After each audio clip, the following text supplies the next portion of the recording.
Hello and welcome. This is the All 12 Signs video series for Mercury going retrograde. This is going to happen in the signs of Capricorn and Sagittarius. I will be reading for Virgo in this video. My name's Chloe. I work with card divination, astrology, and I channel energies through my body. It's just one of the ways that I channel, drawing in energies from different dimensions to help us heal, help us clear stuck energy, and open up portals to source to receive downloads to get us in alignment with our soul's melody. It's just one of the ways that I channel, is like a form of light language. So for those of you who know your time of birth and know your natal chart, really recommend you check out the sign that falls in the first house. For each of these readings, it will be as if that sign is in the first house, so the astrology will link closest into that. However, this does not invalidate you looking at any other part of your chart, perhaps where your Mercury is. Look to the sign that falls in. Look to the house that it's in, the themes of that house, and apply those themes to the messages that come through. It's as if that sign, with all the connotations of your natal chart, have now moved to the first house.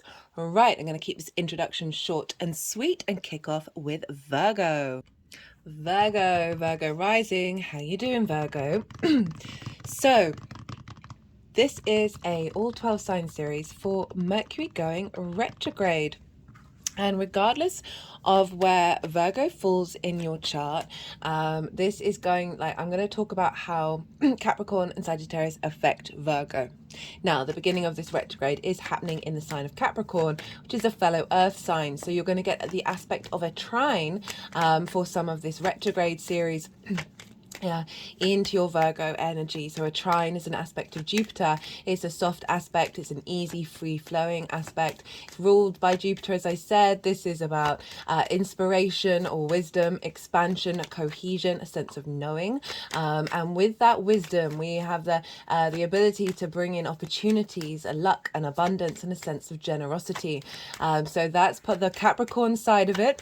And then the Sagittarius is a fellow mutable sign. So this is turning from a trine to a square. A square is an aspect of Mars. This is a hard aspect. It involves jumping through a bit more hoops. And this can bring about a bit of conflict, a bit of drama, a bit of frustration, winning at all costs with a square. But I say that only because if those things do show up, because it's trying to make you work out what truly matters to you.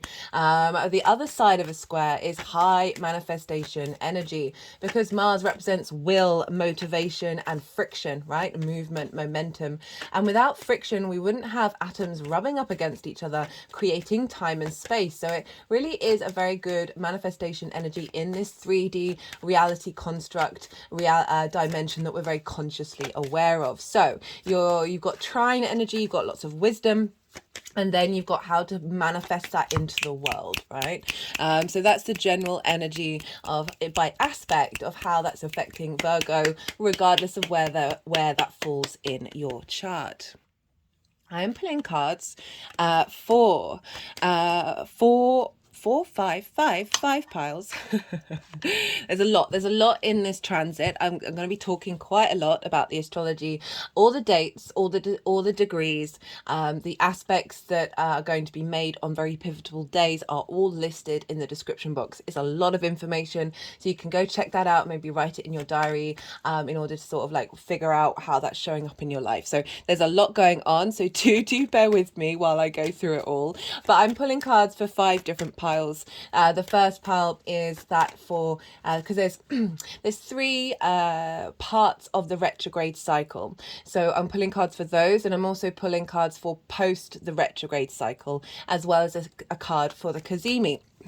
So the first pile is linked into the shadow phase.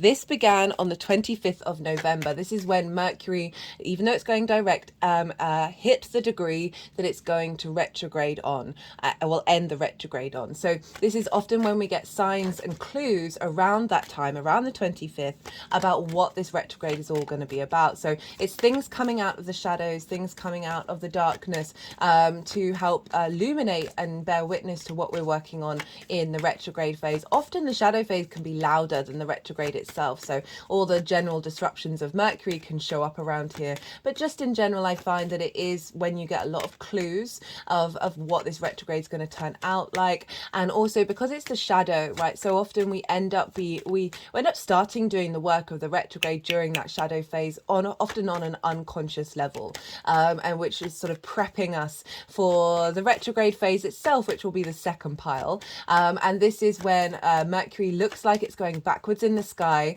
from Earth's perspective. And so this is going over old territory. So often when we've learned something for the first time, the second time around, we're able to bring more nuance and depth to something. And so this is how I look at the retrograde planets, right? It's about revisiting, revising, and regenerating, and lots of words, which I'm sure some more will come out during this reading, because we're going back over old territory. And so the second pile is the energy of the retrograde itself, what's showing up for you, what are you working with, what's getting cleared out, what's being established, moving forwards. And then the third pile is for the direct motion. So this is the third and final time that Mercury will be going over those degrees, but it's in direct motion. So rather than looking, going inwards and revising and more yin energy of sort of more looking to the past and going over things, now we've got a little bit more direct motion. We're implementing that which we've learnt during the retrograde moving forwards. There's now a fourth pile. So I often find that this is when things really kick off. This is when a planet moves beyond the degree that it started the retrograde at, because now we're entering new territory with all of the wisdom that we've learned from that retrograde. And so this is okay, do excuse me, I have to let the energies do what they need to do during this. So do, as I said, do bear with me. So that post retrograde cycle is happening on the 21st of January. So this is when you may really see things manifest of everything that you've been working on during that retrograde cycle itself.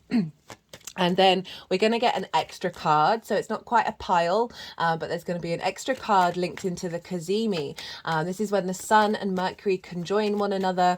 This is when Mercury gets downloads from the Sun about where it's the midpoint of the retrograde. It's happening on the winter solstice. This is a big portal. I'll talk about that more later on. And so we're getting a download from the Sun that will then help us navigate the rest of the retrograde. So you're getting a little extra card to see what sort of downloads are coming through for that Cazimi. Very powerful stuff. So right, let's talk astrology in terms of how is this showing up for Virgo risings. Now, starting in Capricorn. And so this is your fifth house, your house of creation energy, your house of joy. This is where fun, amusement, games, play, romance and short-term dating, your pleasure principle, children, be it your own children that you work with, creative children, i.e. that which you birth out into the world from your creative pursuits, as well as your inner child. So there's a lot going on in this house, and having a retrograde starting here in the sign of Capricorn. Capricorn is ruled by Saturn. It's a collective earth sign. It is cardinal, so we're instigating a new dynamic at the beginning of this retrograde in link with Saturn.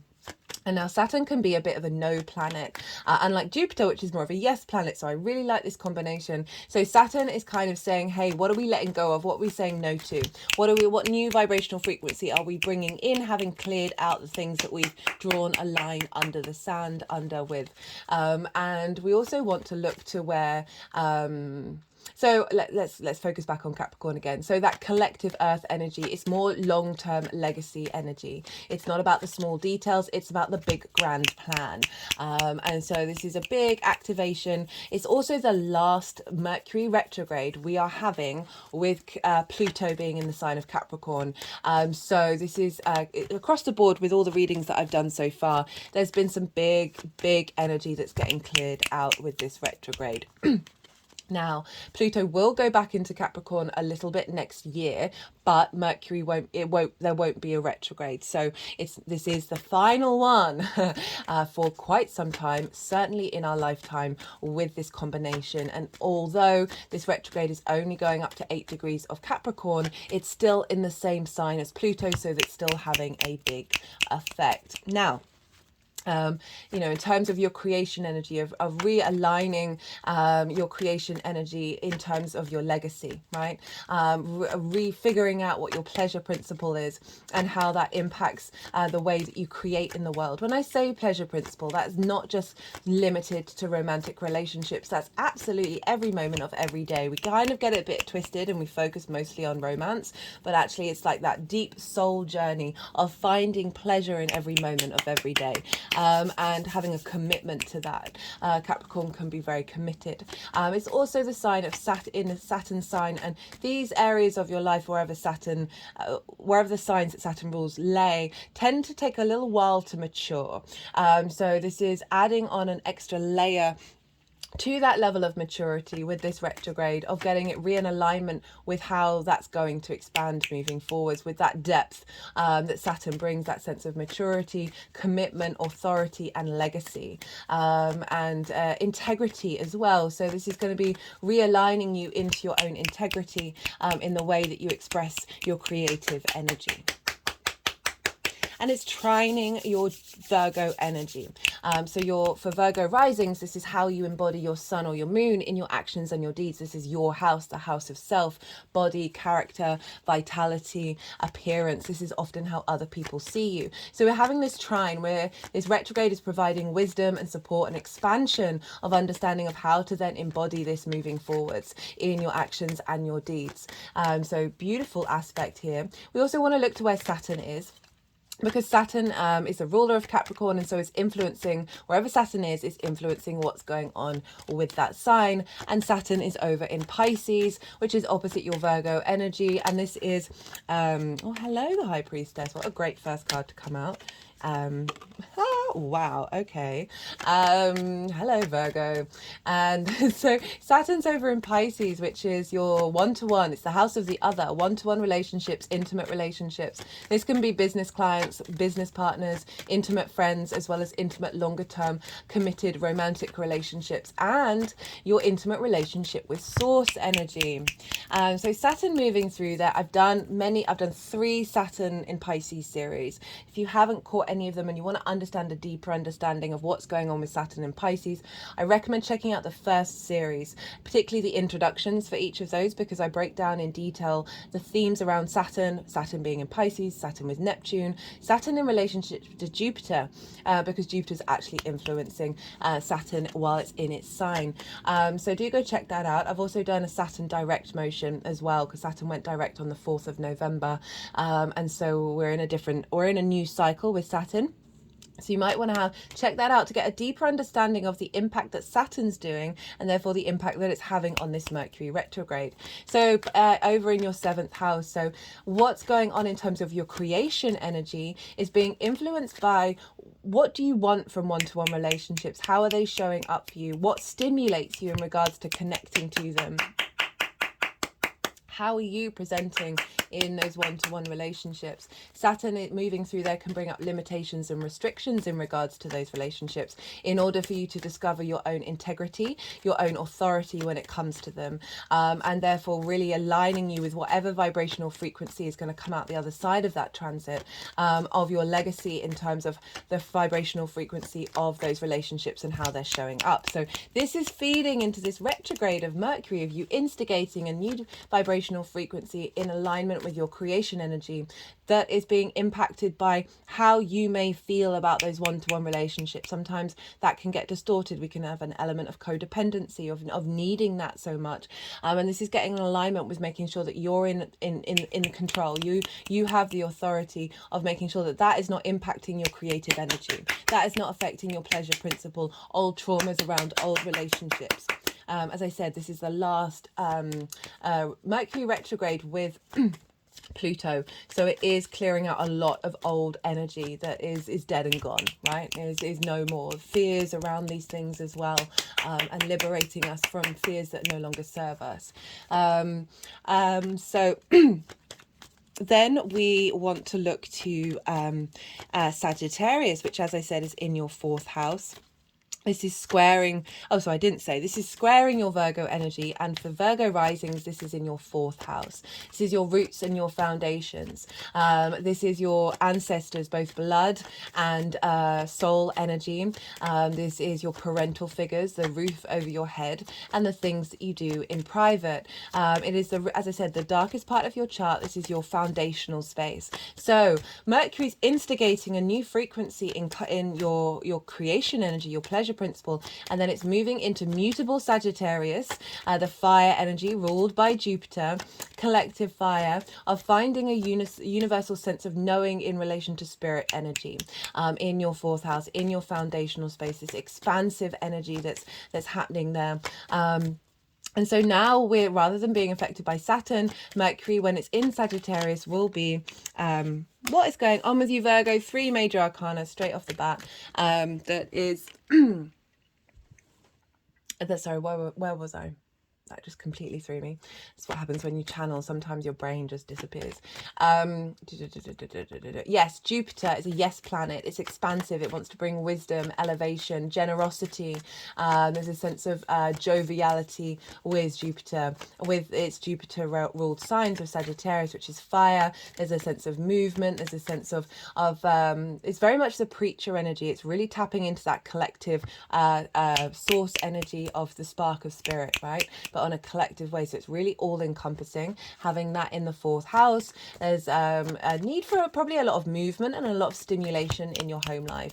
And there's a sense of Mercury moving through there, of making sure that whatever's not working for you in your home life is being adapted in alignment with what got instigated in your 5th house of your creation energy. So you might find yourself with the retrograde of potentially, let's move back to Jupiter. There's a lot going on with this transit. I do apologize. I've been trying to really refine the order. There's just so much to say, and getting it in the right order so you can, it's easily followable. It's just because there's 2 signs, so it's just making it a little bit more complicated. So we want to look to where Jupiter is, because Jupiter will be affecting what's going on with Mercury in the sign of Sagittarius, and Jupiter's over in Taurus, which is again another fellow earth sign, and this is in your 9th house of hopes, not hopes and dreams, your perspectives. This is how you see yourself in the world, your morals, your ethics, your philosophies, your connection to book religion, source energy, nature, science, and Jupiter moving through there is giving a sense of depth of wisdom of understanding who you are in relation to the universe, right? But it's been retrograde. It's been retrograde for a little while. It's going to be retrograde up until the 31st of December. So we're not necessarily going to see the full weight of the generosity of Jupiter until that point. The astrology is really beautiful towards the end of this transit, which I will be breaking down in more detail later on. But generally, Jupiter is affecting of making sure that your home life is in alignment with this new understanding of how you see yourself in the world. And so really wanting to provide some expansion and elevation, and making sure you're in alignment with the truly knowing who you are in this universe that's coming from your foundational space. So a lot of work around ancestors and soul family as well coming up, and really connecting into releasing and mutable, adapting, changing any blockages that you have that you've been holding from your ancestors, from your past lives, in order to liberate you of truly, again, that frequency of finding pleasure in the 3D world of that Taurian energy where Jupiter is, and allowing some expansion into that, rather than we carry so many layers of ancestral work with us that we're constantly peeling back those layers, as well as our past lives. And this retrograde, because it's dealing with Pluto, and obviously Saturn and Jupiter, that we're dealing with longer term cycles here of transformation, that is helping bring more flow. Right, for me, Mercury is all about flow. Yes, it's communication. Yes, it's commerce. Yes, it's travel. But all of that I find you get summed up with flow. Mercury's the fastest moving planet in the solar system. It really wants to unravel stuck energy. So, and when we have the retrogrades, it's like knots of energy that are slowly being unraveled to free up space and go on other side quests and find different routes to go to, rather than repeating the same thing over and over and over again. Right, so you're being influenced by your 9th and your 7th house, or with this 5th, 4th house retrograde series. So we've got an understanding of who you are, also impacting your relationship dynamics, that is feeding into your pleasure principle, that's activating a stronger connection with your roots and your foundations, that's going to help able you to move more and be more fluid and have a deeper sense of knowing and faith, rather than second guessing and worrying about what's at the root of you. It really feels like a wakening up of that deep foundational space. Okay, so I'm just going to pause for a second. And that's all squaring your ascendant. So we've got that wisdom of wisdom of understanding what to activate, whether it's conscious or not. And then we've got the manifestation energy of the square, of bringing that into fruition, bringing a new frequency into being, having adapted through stuck energy. Now, let's talk some astrology. Let's break down those different phases in more detail. So the shadow phase, this is from the 25th of November to the 13th of December. So you might want to go back and look around the 25th of November to see what might have shown up, right? Somebody might have sent you a message. You might have got some downloads, some information, something, maybe you took a journey to get somewhere and it caused like just any sort of thing in relation to the themes that I've just talked about may have cropped up around that time, that to let you know about what this retrograde cycle is all going to be about, right? And so that was a couple of days after the Gemini full moon. And the reason why I'm bringing that up, there's two reasons. One, well, Gemini is ruled by Mercury, so Mercury played a prominent role in that Gemini full moon, but also the narrative of that full moon is like feeding that information into Mercury that's then impacting this retrograde cycle. So you might want to go and check that out, particularly the collective reading, because I do break down what that download of how all those planets were talking to each other at the time of that full moon meant for us, right? And so that's impacting Mercury, and then a couple of days later that would have brought something to completion for everybody, that then would have cleared up some space and then started being activated afterwards. So that's why it's tying into for this retrograde. And also obviously the sun was in Sagittarius, which is linked into where Mercury is going to be moving into in its retrograde. So during the shadow phase, as I said, these are times when you may just be unconsciously be doing the work of the retrograde already. It can be quite loud. Obviously, Mercury retrograde is the typical things. Electronics not necessarily working, misdirections, travel delays, all of those sorts of things may have shown up, because it can often be louder than the retrograde itself. It's recommended not during this phase is to be really mindful of the details of information, because this is often when things may go missing. And so this also applies to the retrograde phase itself, which is from the 13th of December. And this is when Mercury looks like it's going backwards in the sky. And, you know, those other things that I was talking about. So if you're sending emails or sending important documents or communicating something important, make sure you back it up. Make sure you've either saved a copy, and then maybe do a follow-up if somebody's not got back to you in time, because it might be that it's disappeared, right? These things do happen. Make sure that your electrical equipment, any work that you've got, if you've got it that's really important, you might really want to back it up. I remember for the Taurus Taurus Mercury retrogrades, all of my equipment started going wrong. The camera that I record on would just cut out during a video without me knowing, so I'd have to redo a lot of videos. It was one of those things where I'm like, I'm so glad I know astrology, otherwise I would be pulling my hair out and losing my tiny little mind. But because I knew I could laugh about it, because I was like, okay, I can see what you're doing, Mercury, what's going on here? But those are sort of like they're not necessarily superficial aspects, they're the more 3D realities of it. But in terms of like your soul energy and what you're working on, this is a great time to revisit and go over things and clear out blockages, clear out those constructs and ideas that have been limiting us. And if we just were in constant direct motion, we may have missed out on them. One thing with like contracts and projects, I find projects are a really great time to do over a retrograde, because we're going in, we're revisiting, revising, we're bringing depth to something, because we're going over old territory. And often when we do so, this is when nuances come out. This is when details that we may not have even thought about, because we're not so much in learning mode. We're in that revision mode. We're still learning, but it's not the same degree. You're able to contemplate. And so this is a great time of doing creative pursuits, particularly for you, Virgo rising, because this is instigating in your house of creation energy, that you then might find that you then spend a lot of time in private working on that project, right? So that could be a really great thing to do.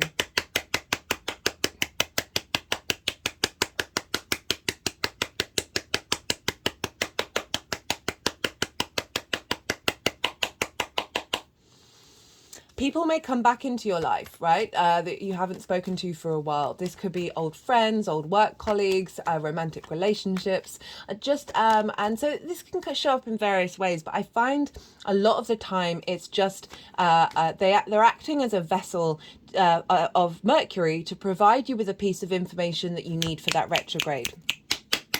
Okay, so I had someone show up in the Virgo retrograde that we had this year, who I hadn't spoken to in years, and they just shared something about me that I'd forgotten a part of, an essence of who I was.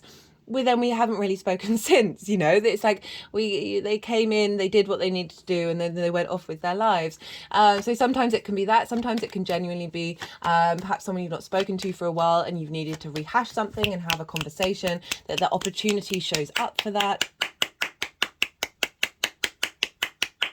It can also be somebody that comes up into your life that is actually part of a longer term cycle, right? It all depends on your chart and what's going on in your life. So, what kind of, so these are things that can show up. In terms of those contracts, again, it's a great time to revise a contract, to go over because you may have missed a small detail if you go direct. So this is giving the opportunity to say, oh, actually this clause doesn't quite work, or this isn't quite what I wanted. And then perhaps something else after the retrograde comes up that does suit that.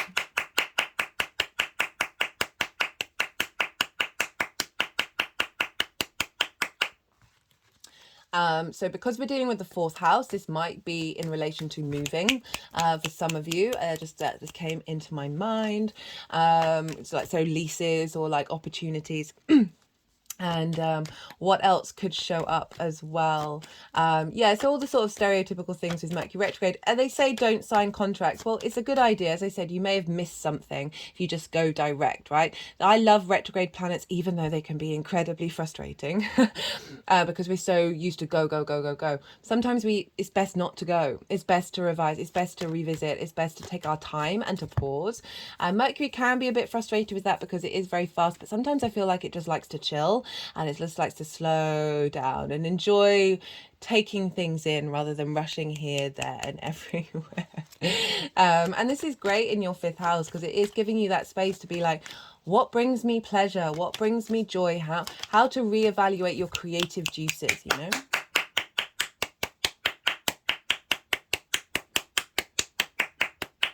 So the retrograde phase, let's talk some astrology. So as I said, this is, oh no, I haven't said anything about this yet. So the retrograde phase, 13th of December. This is happening 8 hours after the Sagittarius new moon. I will be doing a separate transit series on that. So do and it will follow this one. So do go check that out. And so this retrograde is beginning after this new moon. And why is that relevant? Well, it's a new moon in Sagittarius, which is where the second half of the retrograde is going to be.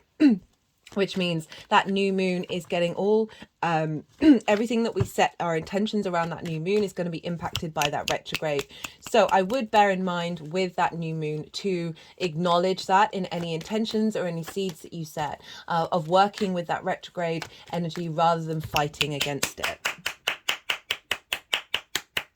Because remember, as I said, we're transforming a lot of energy linked around Pluto. And we want to come out the other side of that because we are bringing in new vibrational frequencies that are going to help whatever seeds that you plant around that new moon moving forward. Not only that, but Mercury will be making a trine to Jupiter. Jupiter is still a retrograde, so Jupiter's not actually going to go direct until the 31st of January, when everything starts to kick off in regards to the benefits and the boons of Jupiter.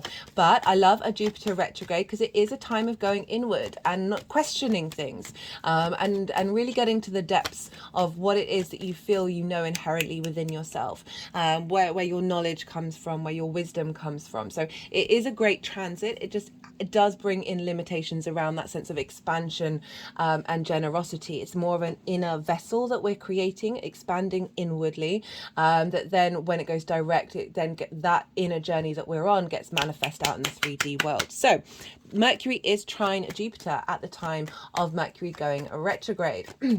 And so this is support and wisdom and elevation coming in from Jupiter, feeding into Mercury, of giving that sense of knowing, of wisdom of who you are in the universe, your perspectives.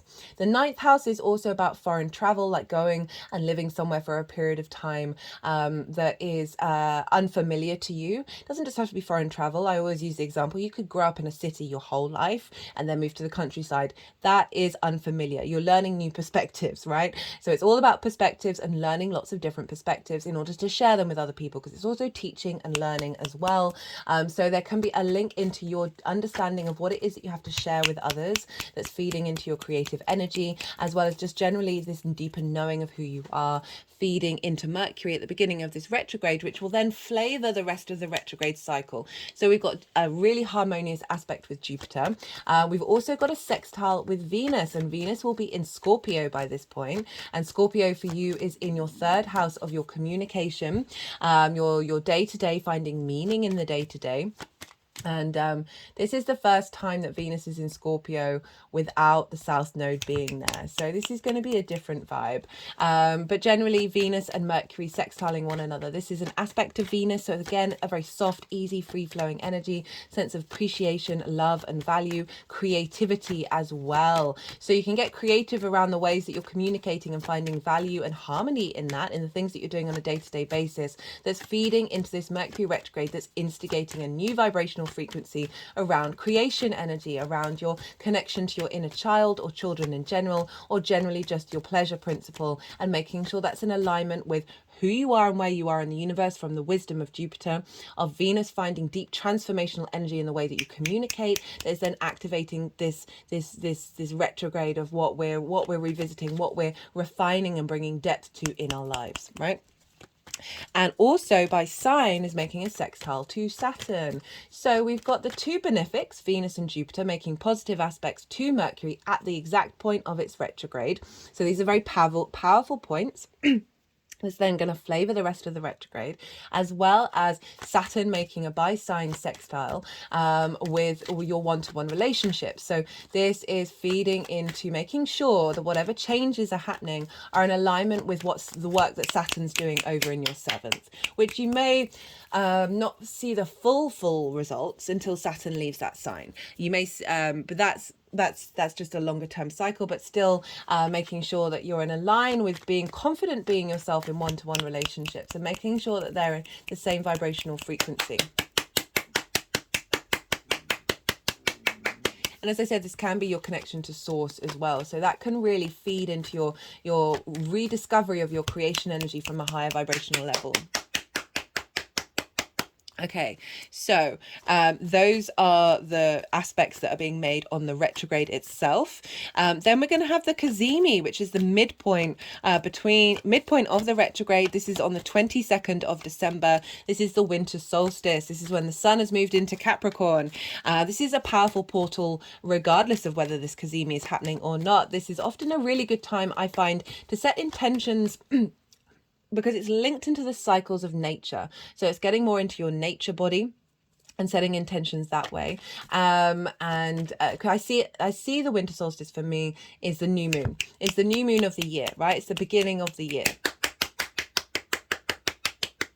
And so this is, again, a great time to set intentions. Also, I'll talk more about the beginning of the calendar new year as well, which is also we can do different types of intentions around both of these times. And they are both astrologically in good alignment.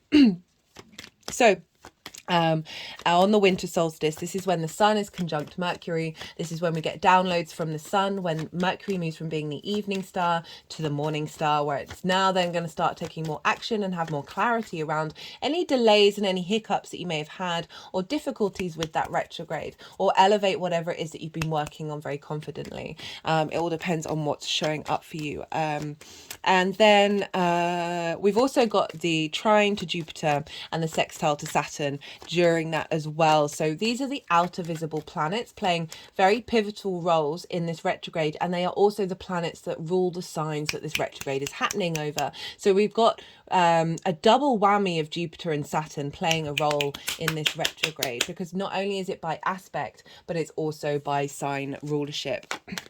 Then on the 1st or 2nd of January, depending on where you live, we have when Mercury goes direct. Now, this is happening very late in the evening on the 1st for some of you. I'm going to put in the description box some timestamps for some world zone times. Okay, so because you might want to, I would just recommend setting your intentions when Mercury goes direct, right? So that for everybody it will be on the 2nd, or at least the energy of that direct motion will still be on the 2nd, but for some of you it might be really late in the day, in the evening on the 1st. So I'm going to put it in the description box so you can check it out and see what you want to do for yourself. So this is the 2nd of January. Jupiter has now gone direct. Neptune went direct on the 6th. I forgot to mention that. So that's really shifting gear as well in terms of seeing clearly and bringing in higher vibrational frequencies. So Mercury will be conjunct Mars in the sign of Sagittarius on the 1st or 2nd of January. And I love this Mars-Mercury conjunction because this is at the beginning of the activation of the direct motion, when we're going over this territory for the 3rd time, the 3rd and final time. And then with Mars of motivation and drive, excuse me, I'll pause while I do this actually. Sorry about that. The energies obviously wanted to do something with the deck. What was I talking about? Right. Mercury conjunct Mars in your 4th house of your roots, your homes, your foundations, right? Motivation, drive, passion, your very independent martial energy with Mercury, right? So this is, Mercury is the way that we collect information and share information and flow, right? So this, the fact that Mars conjunct Mercury is saying whatever intentions you're setting around this time are going to be very powerful, right? You've got a very strong connection between our motivation and drive, as well as the things that we're saying. So this is a great time for intentions, great time for New Year's resolutions that then are going to have, especially in your 4th house, of like making sure that that's rooted into your foundations of moving forward for the next year, along with just generally the Mercury retrograde motion. We've also got Mercury making positive aspects to the South and North node. So it's making a sextile to Libra, which is in your 2nd house of how you value yourself. So the South node moving through there is refining your understanding of what it is that you value, and how to value yourself, and refining your skills and resources. It can also often mean just a desire to not have that many things, because the South node is about letting go. But overall, I feel that this sextile is finding creative ways to really re-enhance the skills and resources that you have perhaps in your home life. So you might, because this is happening in the 4th house, it just might be spending more time in private cultivating skills that you have that are feeding into this creation energy, right? Because we're heading back into Capricorn. So the Capricorn energy goes back into Sagittarius. Sagittarius shifts things up, and then it moves in back into Capricorn and instigates a further extra layer of vibrational frequency. We've also got the trine to the North node over in Aries, which is the outside world's resources, the give and take between you and the outside world, time, money, things, energy, ideas. intimacy. This is also a very magical house. I always like to use the example of Edgar Cayce, who had a stellium of planets in the 8th house, did a lot of channeling, a lot of psychic work. So this, I often find that this is our connection. So it's the give and take between you and the outside world. Sorry, Virgo, just had to pause for a second. A delivery turned up from the outside world. What was I saying? Oh goodness me, my brain. Right, so the 8th house is like so that is your how much do you give, how much you take with individuals, the outside world. That it's like, it's that give, it's the exchange between you and the universe, right? This can be 3D and 5D inheritance with the 8th house. Where the North Node is. So we've got Mercury making a trine to that of where you're headed, what you're striving for in terms of being confident, being yourself in the exchange between you and the outside world. Very fiery, independent energy that's then feeding back into your 4th house. Of making sure that's in alignment with where you're headed with that North Node in Aries. So it could be communications with source energy coming through that is facilitating your deeper understanding of who you are in your foundations, as well as connections to your ancestors, and past life energy can really show up around this time. You could set intentions around that of wanting to instigate a deeper connection to that. And then we have a square with Neptune. Neptune was retrograde at the time of the full moon in Gemini. And we had a square with Mercury and Neptune then. And I found that that was very much like a download of an energy from a higher vibrational frequency of a new reality in the way that we engage in that area of our lives. And now Mercury's direct, Neptune's direct. So it really feels like we're now taking action and more direct outward manifestation of what that reality is showing up as. Final aspect is a beautiful square.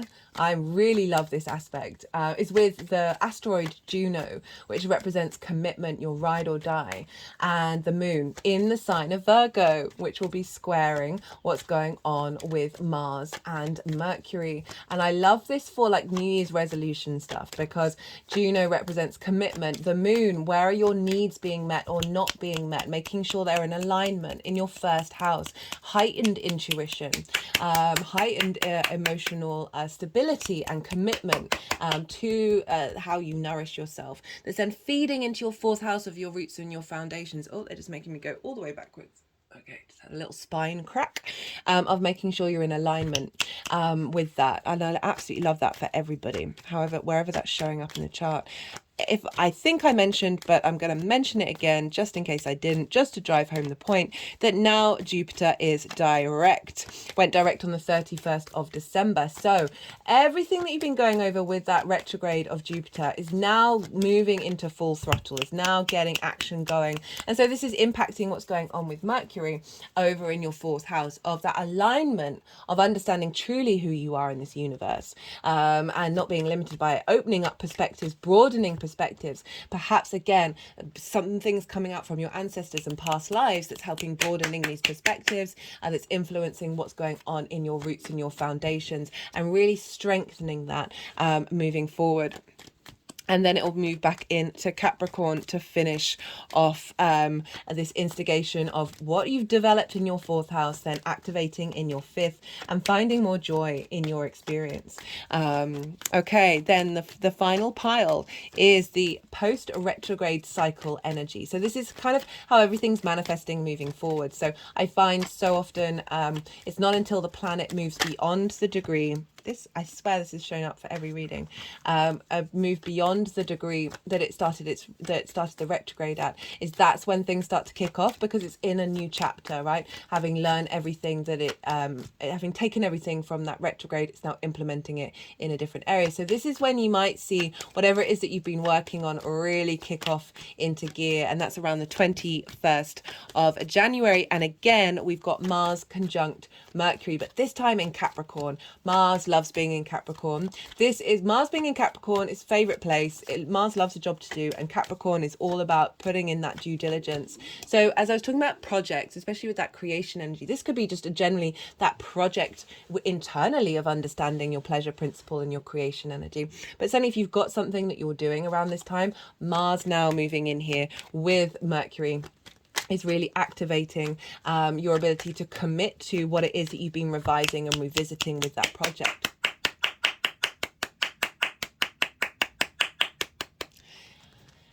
Yeah, so again, it's that recreating that Mars Mercury thing of like the motivation and drive and the clarity and the vision and collecting the information that you need to have in order to put that into implementation. It's like Mars is like gathering all that information from Mercury of the retrograde and is then going to go off and then implement it.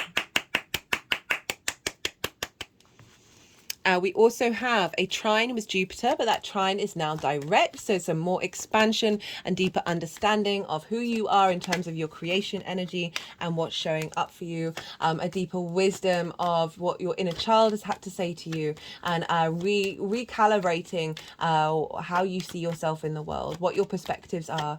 This can also be, for some of you, this might be linked into relationships with people from places that are unfamiliar to you. That might be a general theme that may kick up with this, because we are dealing with the 5th and the 7th house with Jupiter in the 9th, which can mean meeting somebody from an area where you're unfamiliar. So that might be relevant for some of you, but I try not to focus too much on that. But we are dealing with the 5th and the 7th. We've also got a sextile with Saturn, so bringing in that seventh energy. So we're getting repeating themes here of the outer planets, outer visible planets, playing very pivotal roles in this Mercury retrograde and activating the transformational energy that's serving you for the long-term cycles as Mercury leaves this retrograde phase. Yeah, so quite a lot going on for you, Virgo, for us all, really, to be honest. And just in general, I haven't really mentioned this so much in a lot of the readings, just because I don't want to add on an extra layer. But as they're still shuffling, as all the cards haven't come out yet, and I've kind of said everything that I wanted to say, I want to talk about Venus. So Venus basically is ruling the roost. So whatever's going on with the ruler of a sign is impacting the signs that it rules. Saturn. Mercury is in Jupiter and Saturn's signs, and Saturn is in Pisces, which is another Jupiter sign. So we go back to Jupiter, and Jupiter is in Taurus, which is ruled by Venus. So we then look to where Venus is, and she's still in Libra at the moment. She'll be in Scorpio and then in Sagittarius. But so then we follow where Mars is, and then Mars is going to be in signs that are then travel back to Jupiter, and then go back to Venus. So everything's kind of circling back to Venus, then circling back round and circling back to Venus and circling back to Venus. So there is an element of, even though difficult things have been showing up in the readings, that there's still an element of grace, an element of peace, and an element of true love coming in of self that is really liberating us from old patterns and old formations of how we collect information, and then how we deal with that and how we bring flow into our lives. So overall, that's the general theme. Right, they put the deck down, which means all the cards that wanted to come out have come out. Just had the yang day action side of the reading, the go, the stimulation, the extrovert, and now I'm going to soften my mind and go quiet, let the energies move through me. They're going to do some energetic work. They're going to move the cards around and then put them into the piles. And then I'll come back round and I'll bring in the tarot with the astrology. I call you to soften your mind as well. We're in the yin, night, rest side, the digesting. Let all that information, don't try and think about it, overthink it. Let it all digest into your unconscious mind, and then see what intuitive hits come up. We need a little bit of stillness with all that action. This is a pretty powerful spread across the board, can't lie.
Oh, just realized the candle went out, guys. I'm just going to go get another candle.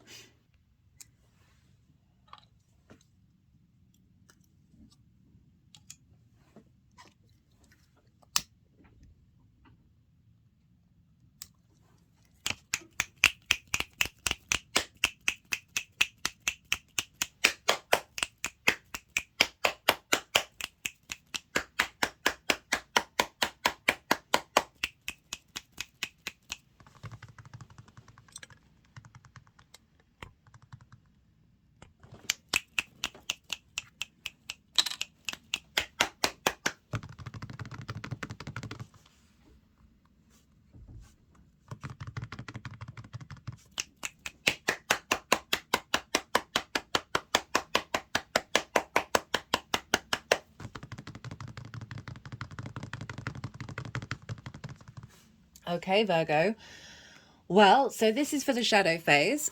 We've got the Death card and the Page of Wands. So this is sort of saying that whatever's showing up around that shadow phase are clues about what you need to let go of, right? What you need to transmute, right? You see here with the Death card, I always like to point out that the monarch is no more. This represents something, things that have had a hold over you that you are now moving past, right? You see the horse is going beyond that towards the sun, the rising sun.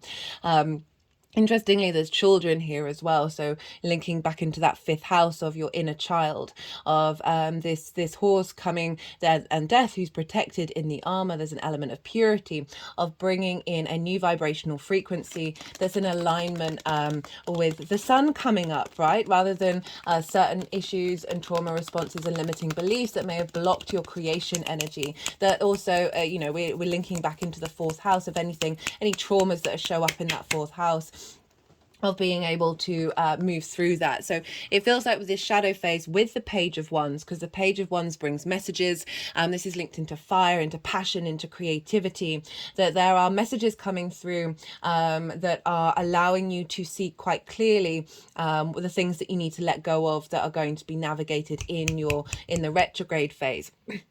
And also with this combination of cards, it feels like the Death card is helping you transmute a lot of energy that's then allowing new messages to come in, new narratives to come in.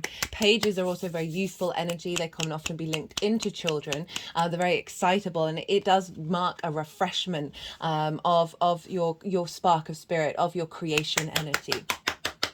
But overall, right, like Death card is a really positive card, I find. And the fact that that's just showing up in general, it's not coming with like the Five of Cups or the Five of Pentacles or the Nine of Swords. It's just saying, just generally, there's an element of transformation that's happening here. That is sort of across the board. It's not really focused on anything in particular, but just a general elevation of your vibrational frequency, of composting what you need to let go of, right? Remember, this is linked into Pluto, which is going to be leaving Capricorn. So releasing a lot of fears, a lot of worry, a general element of worry, and bringing in a new vibrational frequency during that shadow phase. So overall, like you might not even be aware of it. It could be happening very much in the unconscious space, that this is generally, you're just in this body of transmutation.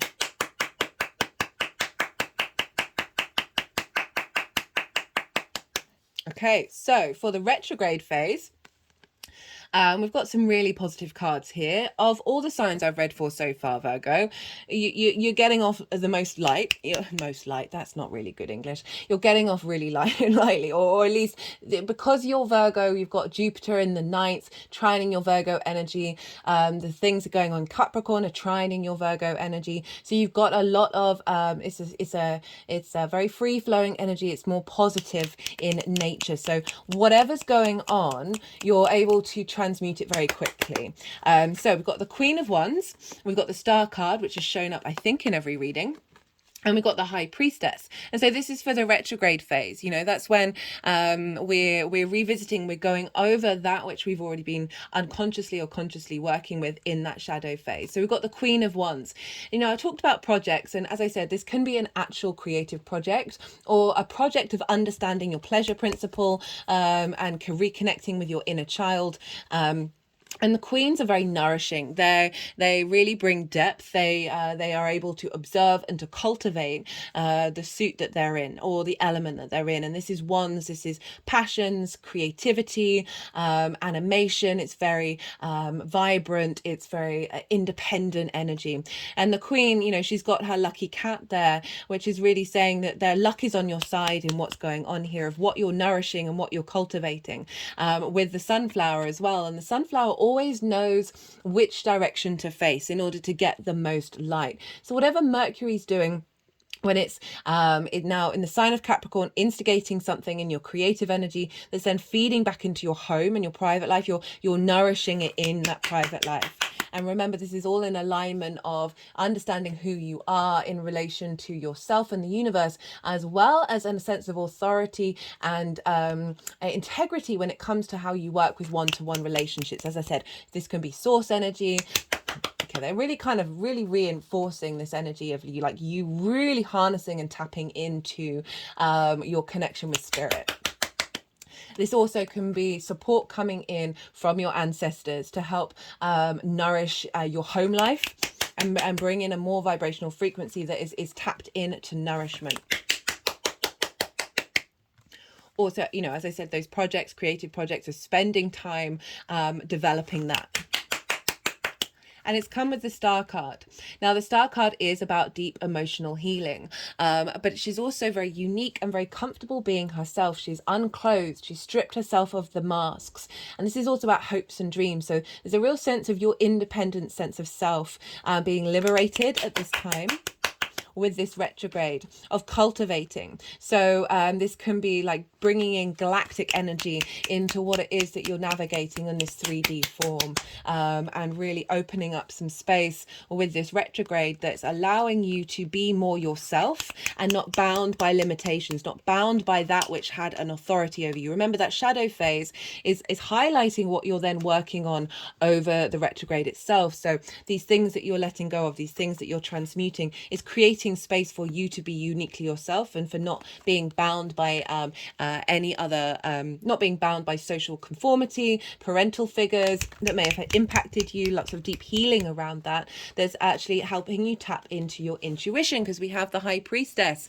very powerful card. The High Priestess for me is like your higher self embodied, right? Our higher selves, they draw towards us situations that we may not be consciously aware of that we actually want and need. And this is an activation of that intuition, of knowing that you have the capacity to draw towards you the things that really will serve you in the long term. So if we link this into those houses that I was talking about, of your creation energy, of your activating and instigating a new vibrational frequency around your creation energy that's then feeding and cultivating into your home life. And this is really highlighting the fact that you're in those roots and foundations with that Queen of Wands, you know, that very Sagittarian fire energy, with the High Priestess, of really knowing intuitively in the way that you move through your private life, that the actions that you're taking are drawing towards you situations that serve you, right? So drawing towards you relationship dynamics that of that 7th house of where Saturn is, as well as deep intuition about who you are in the world, right? And all of this is really strengthening those foundations that will then move back into the sign of Capricorn, where you then get to instigate everything that you've been growing and changing and shifting and elevating, that deeper sense of knowing of Sagittarius. The Kazemi card is the Ace of Cups. So this is happening at the midpoint of the retrograde. This is, as I said, moving from the evening star to the morning star. The Ace of Cups is an offering from the universe of renewal, a sense of abundance, and it's cups, so it's love, it's intuition, it's creativity. It's just allowing the sense of peace to come in, right? Having gone through the cycles with death and releasing things, it's creating this Mercury Sun Kazemi is getting messages of peace that are coming in, that's allowing emotional flow, right? Of feeling in a state of abundance, of giving to yourself, into your roots and your foundations, giving to your creativity, this new inspiration, right? Also, if we want to link it into love, because we are dealing with the 5th and the 7th house of what's being changed and adapted with this Mercury retrograde. Again, getting in alignment with Saturn's longer term cycles of a renewal of how you connect to others.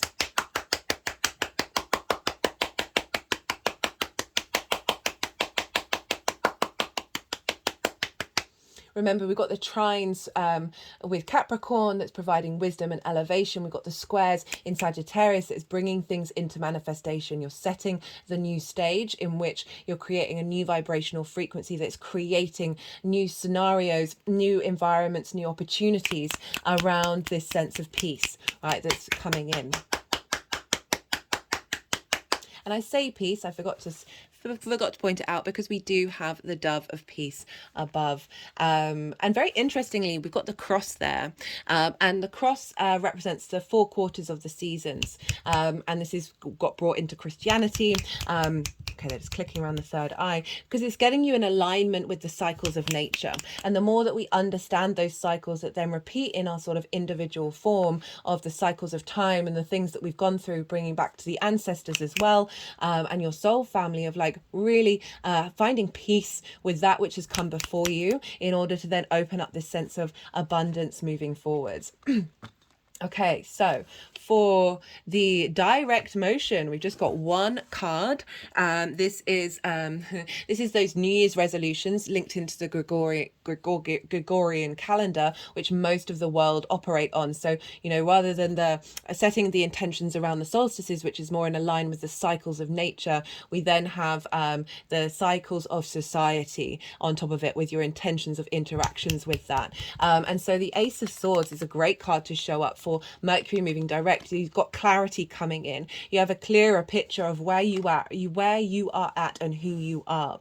There's a real sense of bringing in your innate truth into your foundational space, into your creation energy, and setting intentions around that, coming from a real mindfulness and a higher perspective. So overall, just having clarity and vision, being able to act on that vision.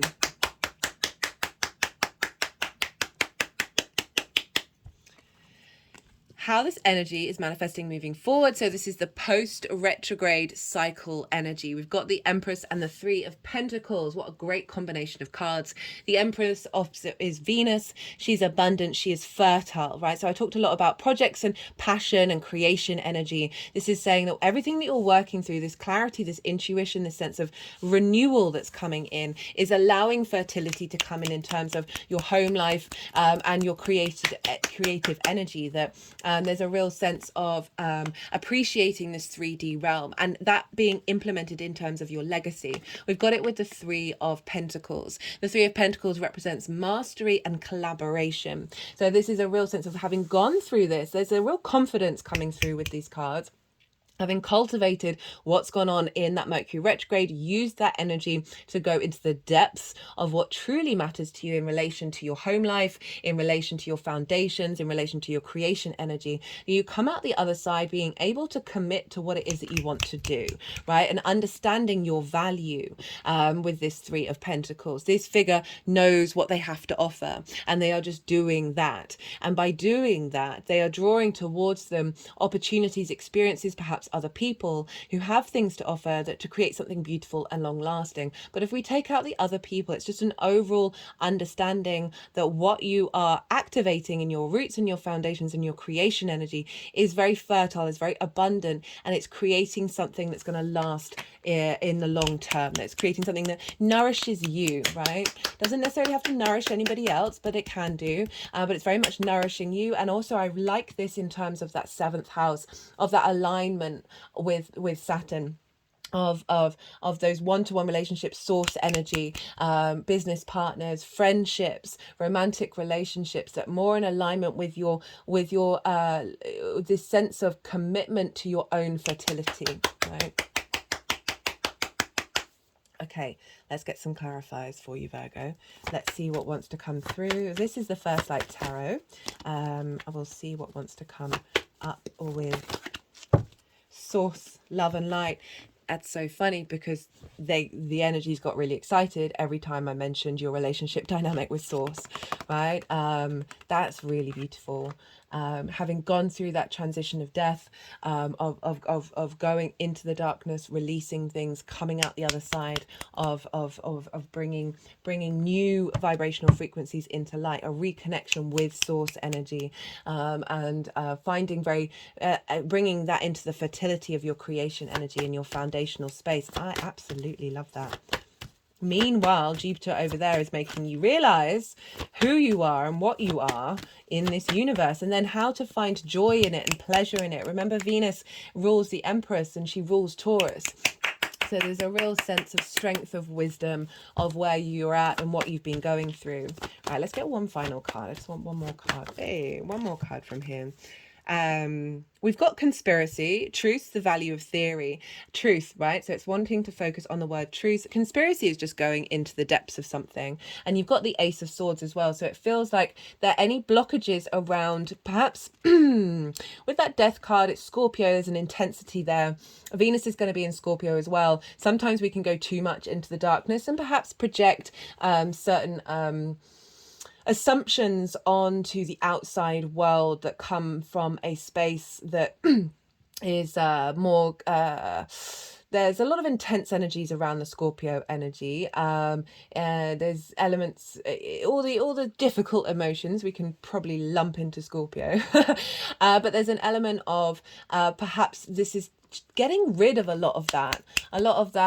There's bitterness, there's revenge, there's regret, there's frustration. There's lots of different things that can show up with that it feels like sometimes those energies aren't actually real. They're actually not based on truth. They're based on trauma responses and limiting beliefs. Remember, doing the 5th house, inner child, roots and foundations, parental figures, or just generally things that have shaken up your foundations that I feel like are getting cleared out in order to bring the truth in, which appears to be love and light, right? So we've got this with the Ace of Swords as well. So a real alignment away from distortions of reality, as close to your own reality as possible, and seeing so often we can distort things and not actually see the actual practical cause and effect of things. And I feel like what's coming through here is allowing that to happen in order to free up a lot of energy so you can work on your legacy, right? So you can work on your commitment to yourself, this very Saturnian energy of your own integrity that isn't being diminished by perhaps what other people may have said or done, right? That 5th house, not only is it inner child, but it's also romantic relationships that may have distorted your understanding of love, right? So we've got that Ace of Cups coming in, of finding more unconditional love and more truths, higher truths that are actually freeing and severing up certain frameworks that may have got you this far but aren't serving you moving forwards, right? I hope that makes sense. Let's get one clarifier from the numerology deck. Let's see what wants to come through.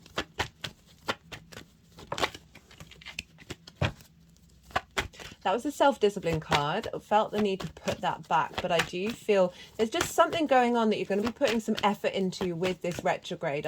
You're not really getting that many difficult cards, so it's making me think that you're really going to be able to use this retrograde to serve you.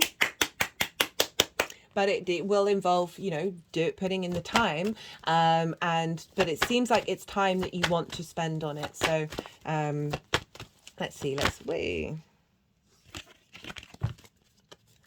That was completion. Completion with that Scorpio transmuting that energy.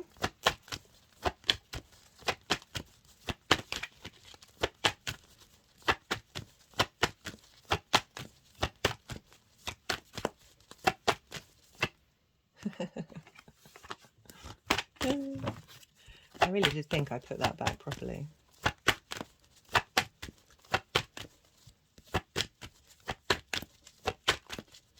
Final card, please, guys.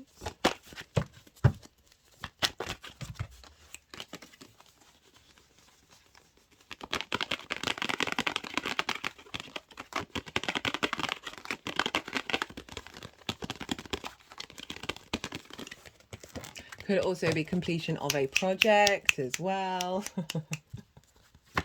Right, okay, let's see what else wants to come out for you, Virgo.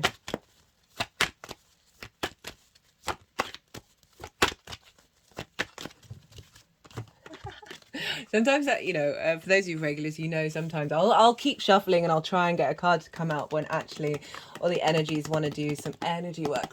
Oh, just had an energetic release at that. And then they're like, no, we're not going to let any cards come out, so...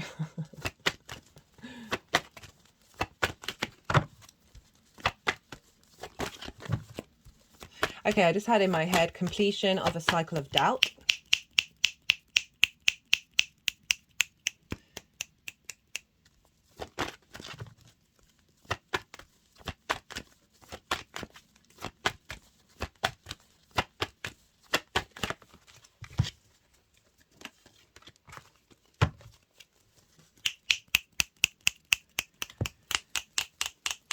Okay, they're clicking around the happy Buddha, so really bringing in that energy over perhaps a more intense energy that may have been limiting you, and just being with the flow. It's making me think about Capricorn and how it is ruled by Saturn, that there is a level of things taking a while to mature with that wherever Saturn signs end up, that there may have been some frustrations and some restrictions around all those themes that may have caused you to move away from the happy Buddha energy, which is kind of like being able to smile at any opportunity, at any situation, regardless of whether it's meeting your expectations or not, and finding that flow and bringing in that energy. And the more that we embody that, the less we're holding on and gripping onto something and being in a space of regret and shame or frustration, or perhaps things not necessarily working out the way that you would like them to. When we move away from, and it's so very natural to hold on and feel those energies and those emotions, and they're part of the human condition of why we signed up to experience those things, but it's not necessarily something that is serving us in the long term. And it feels like there's a release a lot of that. Oh, they just cricked my neck to the right. Maybe they don't want another card, guys.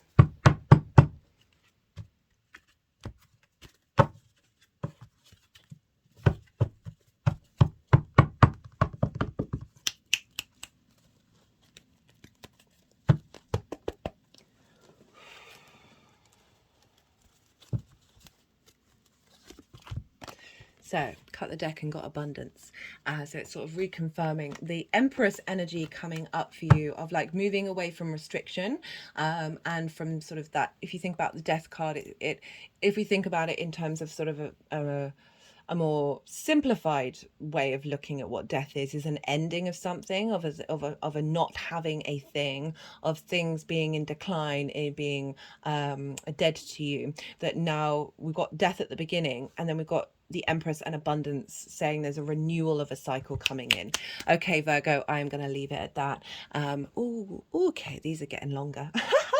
I hope you enjoyed this video. Be good to yourselves, Virgo. Be good to those around you. And most importantly, be well until we meet again.